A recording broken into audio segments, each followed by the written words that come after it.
Hi, this is Aaron Hayes, and we just asked the question, what would you use the Grace Place property, which is located, central between the library and Hope, so it's at the corner of, what's that, Main Street and Sample?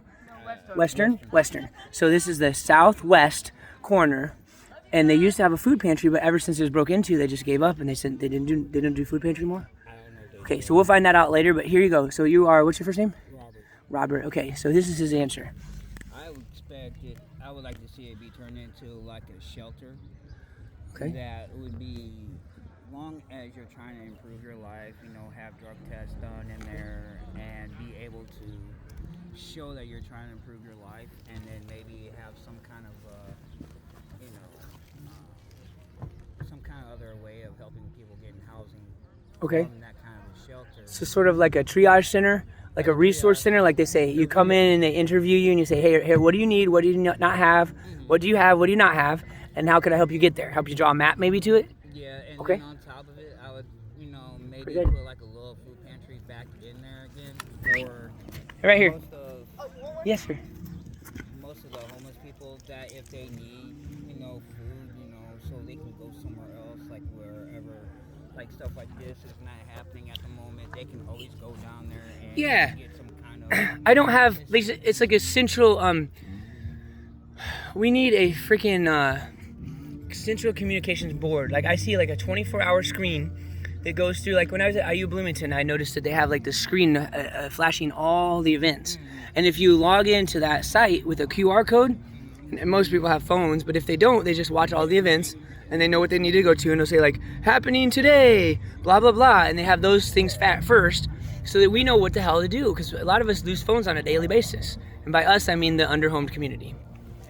And like I said, either turn it into like a homeless shelter where they can help somebody to get the right, help with connections. With the right connections, and then the food pantry, or if like they need like out-of-towners, that they have somewhere. Yes, because they're new. Yeah. So like emergency shelter, or at least a place to send people. They go there first because that's right by Transpo. Yeah. You get dropped off and you pretty much head to the library because people say that's the warming center, right? And then you're like, well, now what the H do I do, right? Right. It's like, I would like to see it turn to like Our Lady of the Road, but like a homeless shelter. Okay. On top of a food pantry, like let's say her and I were staying there, me and my wife. Right. And we don't have any way to get money or food stamps at the time or something like that, and then be like, okay, well, here's the food pantry on this side. Grab some essentials that you need, like hygiene, snacks. Like the emergency essentials when you just recently became homeless. Yeah. Or lost your gosh darn stuff when somebody took it because you had a damn job interview or something. Or you come out of the jail or whatever. Oh, right. And you have nothing, right? And I have an idea for it too. Okay. Please share. Now, what's your name? Alexandria, or I go by Alex. And is it okay to tell us who else is in the audience here, Alexandria? Alex? My baby. What's her name? Elizabeth. Oh my God, Elizabeth. I was thinking kind of like what he was doing, but downstairs, like when you walk in, once there's a bathroom and check-in center to where you have to get tested, of course. But I also, go in the food pantry in the back, but also have maybe a shower too back there just in case. And like maybe a closet full of essentials. So you have the food pantries and you have a closet for like towels and all the essentials like that. But also have a small kitchen and a dining room to where you can get home cooked meals, breakfast, lunch, and dinner. Because the Hope only does lunch and dinner, Our Lady of the Road does breakfast. I love to cook and bake, so if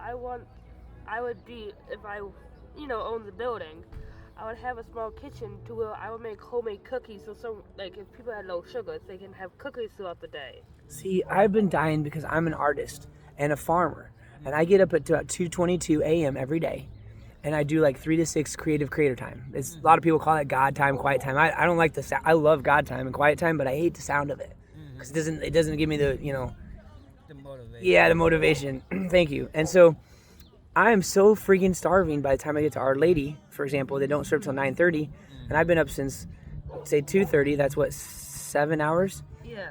8 hours? 7 hours. ish, and like, dude, so like I've been hangry, I've been yelling at my team, and that's not acceptable. So I did recently fix that by hiring 2 sous chefs at my property so that they could do 4 hours, about 3.5 days each. So that every time I walk in there, like, don't ask me if I'm hungry. They just start making food. So before I leave, because usually I bounce like in 10, 12, about 11 minutes. I try not to be anywhere more than 11 minutes. Like, you know, you guys, this is 5 minutes, 25 seconds.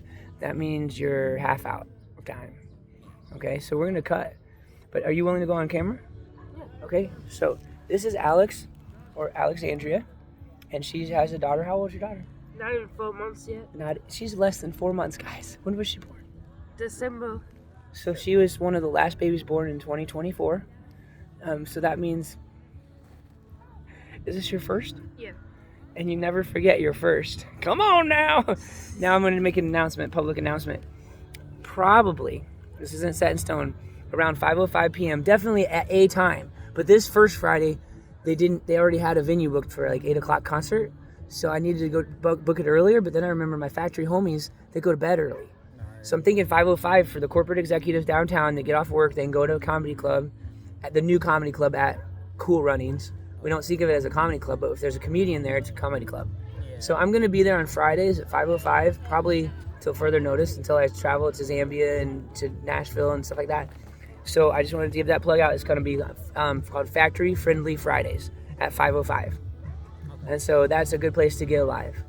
And if you guys want to go, it's 11 off is the promotional code.